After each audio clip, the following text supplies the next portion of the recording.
course you want to break up the fight first, make sure everyone's happy, and then you'd have everyone write statements, and then you'd go ahead and try to figure it out. But we'd have to look at the kid's IEP, make sure if he's on a behavior intervention plan. Right. You'd want to know what his eligibility is, because let's just say he has ADHD and he's impulsive, or he's emotionally disturbed, or if he's other health impaired and he's like prone to violence.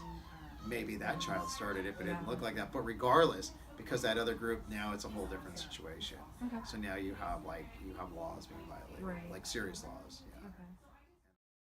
So how, as a counselor, I would approach this situation is we'd bring everybody involved, including witnesses, anybody that was around the proximity area of this circumstance, and we would get interview statements. We would have them all write up a witness statement. We'd gather up the witness statements, and then we'd begin our investigation as an administrative team. And the investigation, it involves contacting the students, finding out what took place. Because the child has special needs, we would need the case manager involved. The case manager sees the IEP process through and helps work with that child throughout the tenure of being at the school.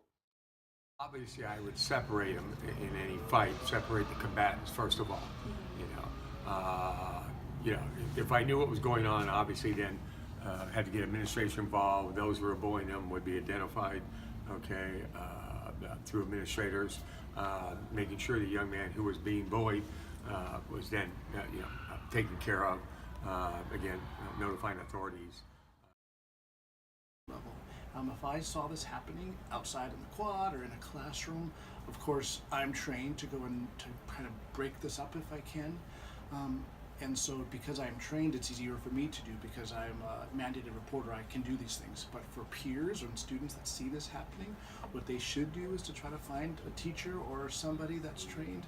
What usually ends up happening is, of course, parents are contacted.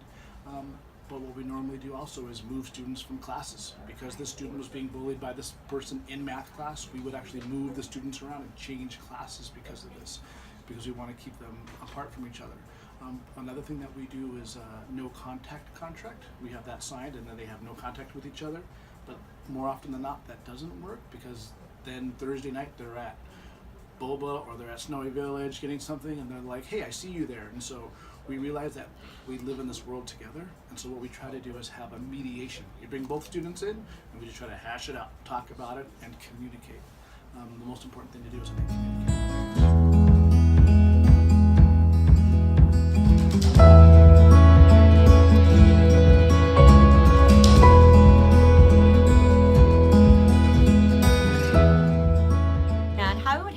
Is it would go to our administration and they would pull the girls in one at a time.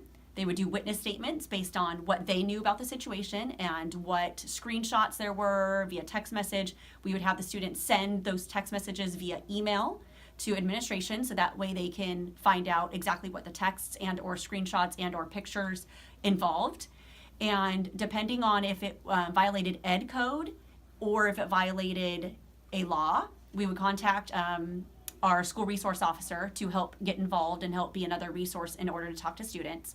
How me as a counselor would get involved, I would help the girls with conflict resolution skills, talking about how we respect each other and how this isn't something appropriate and how to walk in somebody else's shoes and how to really empathize with somebody that this is about. And no one wants to be talked about. No one wants unflattering pictures or unflattering words said about them. That hurts and that can have many implications for the future. So again, I question her on just specifically what's going on. Who would be the students that had sent the text? Okay, gather that information, and then once again get administrators involved because now it's involved in social media, and it's once it's on social media, anybody can pick it up. And then again have the administrators notify the parents. I was just making sure, hopefully none of the other students that were picking on her in my class, but if they were, then I would probably have them removed from my class to make sure they were not in class with her. Usually what happens is if we have proof of this, if there's actual proof via pictures or through texting and you have screenshots of it, usually what happens is when the administration gets involved is they print out all these things, all the pictures, all the words, everything is printed out. What we do is we review that then with the parents. We call the parents in and say, hey, this is actually what's going on. Usually parents are pretty oblivious to what's going on and saying, my daughter doesn't have Snapchat. How do they even have any of this stuff? And they have no idea. So usually they ask parents to leave, and then we'll talk with the students. Because I'm a counselor, I work closely with the students, sometimes with the families. And with the students, it's made usually damage control. We're trying to figure out who knows all this stuff, who's heard all this stuff. Usually one of the things we say is to drop the social media for a little while, to kind of go hidden, just to go kind of ghost everybody for a little while, to kind of get off of things. But it's a very tough situation, and so if this ever happens to anybody, please make sure to bring it up to it.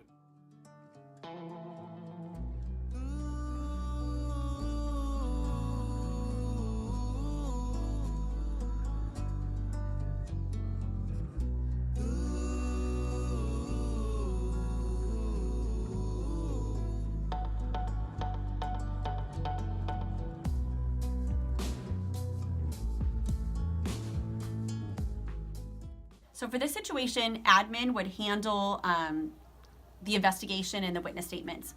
As a counselor, I would more focus on the female student and work with her through it. So obviously it's a violation, and she probably felt violated, and that's not okay. And I would let her know that it's okay not to be okay in that situation. And through that, I would process it with her. Is she angry? Is she upset? And use some therapy skills with her to process that emotion of having somebody touch you inappropriately. Immediately, I would, obviously, find out what's going on, why it's going on, but then forward up the boy to the administration, immediately, whether it's appropriate or inappropriate, she wants the attention or not, shouldn't be happening any of it at all. Yeah. And then once again, if it's been an ongoing situation, I have to talk to the young lady, have the gentleman removed from the classroom again, just separate.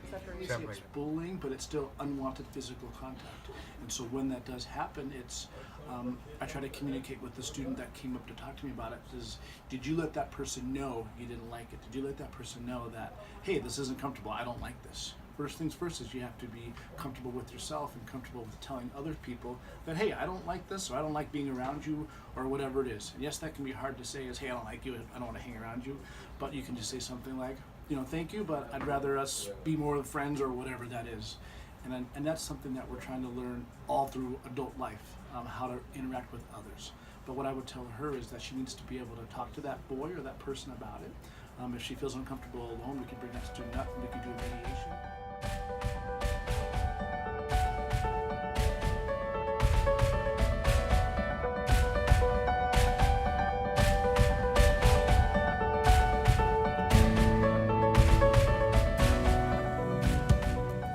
How I would handle that as a counselor is it depends on the degree of the derogatory language and or if it was in the classroom setting or outside the classroom setting.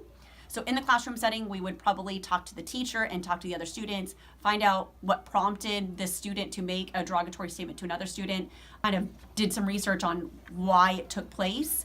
We would talk about better conflict resolution skills. If you're angry about something else, these are the things that you can do instead. Taking a couple of deep breaths, maybe writing something down, maybe talking to a friend, maybe venting, things that kind of relax you a little bit so you're more clearer and you're not getting as emotionally heated. Okay, well, obviously language is very important in dealing with each other. I assume I overheard what was going on, immediately would stop it, talk to the young man. It's two boys, you said again? Yeah. Okay, whatever, Yeah. two students, talk to whoever the student was picking on or bullying that other person, Again, I have to refer the individual up. As you guys know, we have no tolerance for bullying anymore. Mm-hmm. It's like, as a teacher, I'm a mandatory reporter. Right. I have to report certain things, and bullying's one of them. No questions about it.